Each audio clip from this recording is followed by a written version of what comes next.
Hello everyone, welcome back to my YouTube channel. और आज की वोकैब में डेली वोकैब का हमारा डेफिनेशन सेशन है। तो डेली आपको एक लेसन वोकैबलरी का मिलता है यहाँ पे। तो प्लीज चैनल को सब्सक्राइब कर लीजिए अगर आपने अभी तक सब्सक्राइब नहीं किया है। तो डेली वीडियो आपको मिलते रहेगा। तो वीडियो शुरू करते हैं। सबसे पहला वर्ड है हमारा डिस्पोज। डिस्पोज का मतलब होता है निपटा देना, कोई काम समाप्त कर दिया यानी डिस्पोज कर दिया। इसके अलावा डिस्पोज का मतलब एक और होता है, जैसे कोई चीज है, कूड़ा है, प्रकट है, उसको कहीं फेंक देते हैं, निपटारा करते हैं। तो निपटाने के केस में यहाँ पे डिस्पोज का वर्ड का प्रयोग होता है। तो डिस्पोज का मतलब निपटा देना यानी फिनिश, काम निपटा देना यानी काम खत्म कर दिया, डिस्पोज कर दिया। नंबर 2 है अमिस। इसका सिनोनिम ट्रबल। ट्रबल मीन्स गड़बड़ हो गया, परेशानी हो गई। Number 3 bleak. BLEAK। ब्लिक का मतलब होता है नीरस, इसमें कोई मजा नहीं, कोई आनंद नहीं। तो ब्लिक मीन्स होता है नीरस, यानी कि इसका एक अंग्रेजी वर्ड होता है ड्रीयरी, सूखापन जैसे, ड्राइड। इसमें कोई रस नहीं है, कोई आनंद नहीं है, कोई इंजॉयमेंट नहीं है, उसे कहते हैं ब्लिक। ऐसे मोमेंट्स होते हैं लाइफ में जिनमें आनंद ही नहीं।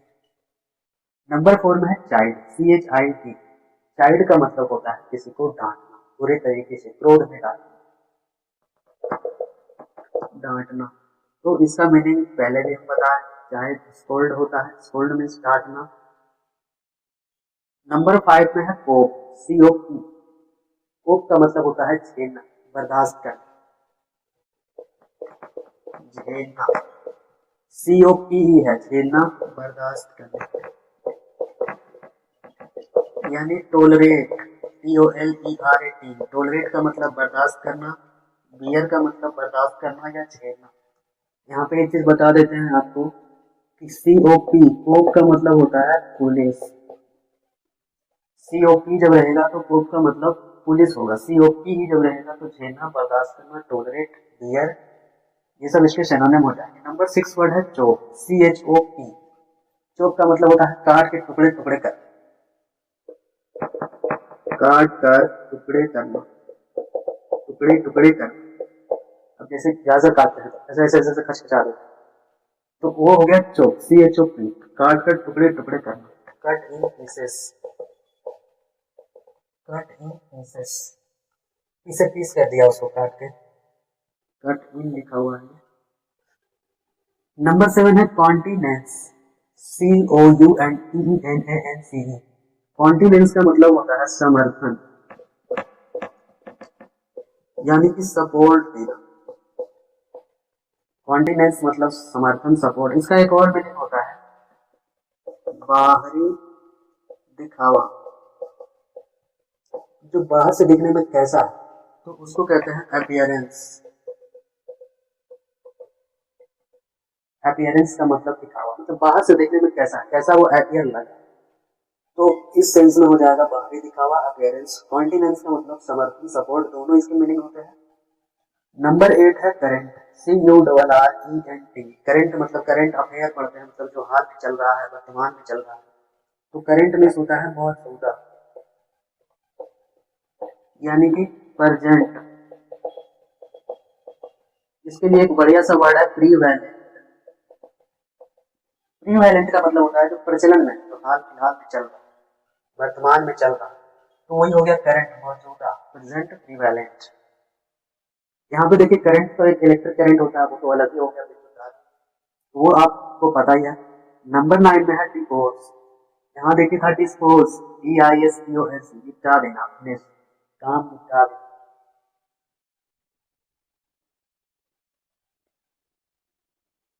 और यहाँ पे है डिपोज। डिपोज का मतलब किसी को गद्दी से हटाना। जैसे कोई पहले से गद्दी पे बैठा हुआ है, कुर्सी पे बैठा हुआ है, कोई पद पे है, उसको वहां से हटा देना, गद्दी से हटाना, तो उसको कहेंगे डिपोज, यानी डी थ्रोन। थ्रोन में होता है राजा का सिंहासन, और सिंहासन से हटा देने को कहेंगे डिपोज, यानी dethrone. DETHRONE। Dethrone मतलब गद्दी, सिंहासन से हटा दे। 10 नंबर वर्ड है मेलांकली। मेलांकली 10 नंबर वर्ड है MELANCHOLY। मेलांकली का मतलब होता है उदासी, उदासी भरा माहौल, कोई गम में, गमगीन, तो उसे कहेंगे मेलांकोली, यानी कि उदासी, सैडनेस।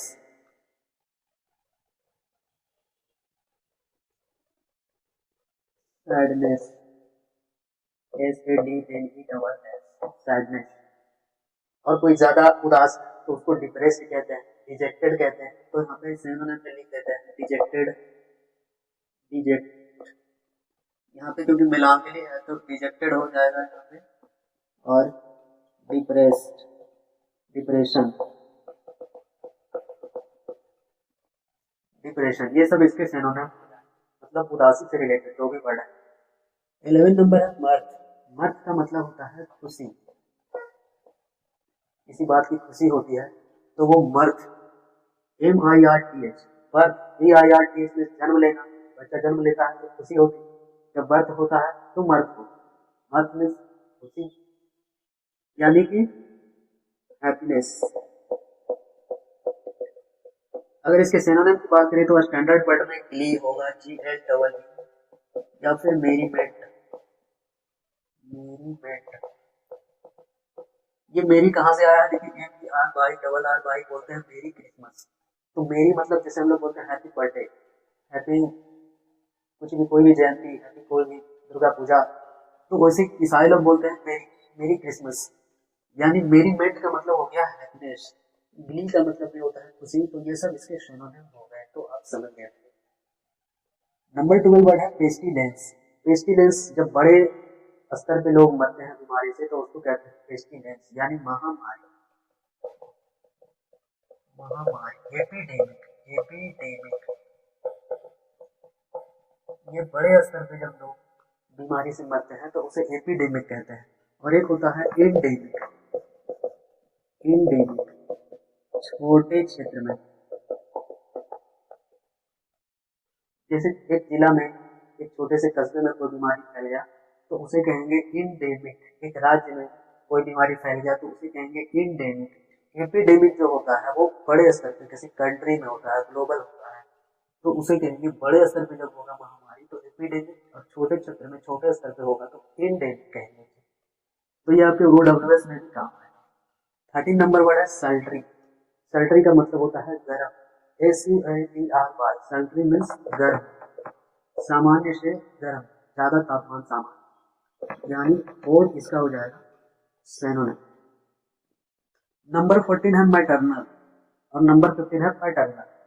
तो मैटरनल मतलब जो माँ से संबंधित, अब पैटर्नल मतलब जो माँ के रिश्ते वाले, और ये पापा के रिश्ते वाले पैटर्नल। तो माँ के रिश्ते वाले कौन होंगे? जैसे मामा होंगे, मौसी होगी, नाना होंगे, नानी होंगे, मामी होंगे। तो ये सब क्या है? मैटरनल रिलेशन में आएंगे। और पापा के रिश्ते वाले में क्या है? जैसे चाचा होंगे, दादा होंगे, दादी होंगे, बुआ होगी। तो ये सब हो जाएंगे पापा के रिश्ते वाले, यानी पैटर्नल।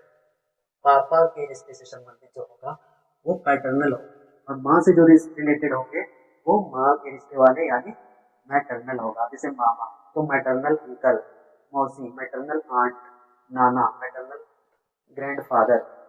इसी तरह से वर्ड बनेंगे। चाचा का तो अंकल होता ही है, दादा का ग्रैंडफादर, और दादी का ग्रैंड मदर।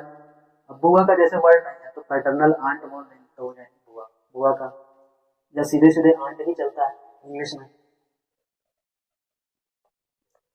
नंबर 16 है रिस्ट्रिक्ट। रिस्ट्रिक्ट का मतलब होता है कोई चीज रिस्ट्रिक्ट कर दिया, यानी प्रतिबंध लगा दिया, उधर जाना मना, मना है, प्रतिबंध लगा, रिस्ट्रिक्ट, यानी रिस्ट्रेन। पिछले लेसन में ये वर्ड आया रिस्ट्रेन, यानी प्रतिबंध लगा, मना जाता, जानने रूप से जब जरूरी हो जाता है किसी एरिया को रिस्ट्रिक्ट कर दिया जाता है, कहीं घटना हो जाती है, कोई बात मान उधर जाना अलाउड नहीं, रिस्ट्रिक्ट है। नंबर 17 है डिकोरम, DECORUM। डिकोरम का मतलब होता है सदाचरण, अच्छा आचरण, सद आचरण। एक बढ़िया सा माहौल, जैसे ऑफिस का एक डिकोरम होता है, क्लासरूम का एक डिकोरम होता है, उसे हमें मेंटेन रखना होता है। ये पढ़ाई कर रहे हैं और गाना गा रहे हैं, खेल रहे हैं, कूद रहे हैं, जो काम कर रहे हैं वो उसमें जो है डिकोरम मेंटेन करने का मतलब उसके रूल्स रेगुलेशन को फॉलो करते हुए एक बढ़िया सा एनवायरनमेंट माहौल क्रिएट करना। तो डिकोरम का मतलब हो गया यहाँ पे सद आचरण यानी मोडेस्टी। इसको बोल सकते हैं शिष्टाचार। शिष्टाचार जीवन में बहुत आवश्यक है, इसके बिना सफलता की कल्पना करना मुश्किल ही नहीं असंभव है। नंबर 18 है डिवेंच्योर। डिवेंच्योर मतलब होता है एक ऐसा बॉन्ड जिसमें जो है दोनों पक्ष जो है एग्री होता है कि हम इन इन बातों पे एग्री करते हैं आपस में। डिवेंच्योर जैसे आप लोन लेते हैं तो सरकार बैंक जो है आपको एक डिवेंच्योर देता है, पेपर देता है, यानी कि आप उनके नियम और शर्तों के अधीन हैं। वो किस तरह ब्याज वसूलेगा, क्या करेगा, वो सब उसमें मेंशन होता है, टर्म एंड कंडीशंस। तो डिवेंच्योर का मतलब यही होता है बॉन्ड। बॉन्ड हिंदी में इसको कहते हैं प्रतिज्ञा पत्र। मतलब एक तरह से बॉन्ड पेपर हो गया कि अगर आप नहीं चुकाएंगे तो आपके साथ क्या किया जा सकता है, किन किन शर्तों और किन किन नियमों के अधीन आपको पैसे दिए जा रहे हैं। तो वो एक डिवेंचर हो गया बॉन्ड। वो लेटर जो होता है उसको डिवेंचर कहते हैं। वो एक तरह से बॉन्ड का काम है। तो आज के लिए बस इतना ही। अगर आपको वीडियो पसंद आ रहा है, अच्छा लग रहा है, तो आप दोस्तों के साथ शेयर कीजिए, अपने कमेंट्स और फीडबैक दीजिए ताकि वीडियो को और इम्प्रूवमेंट किया जा सके। तो धन्यवाद।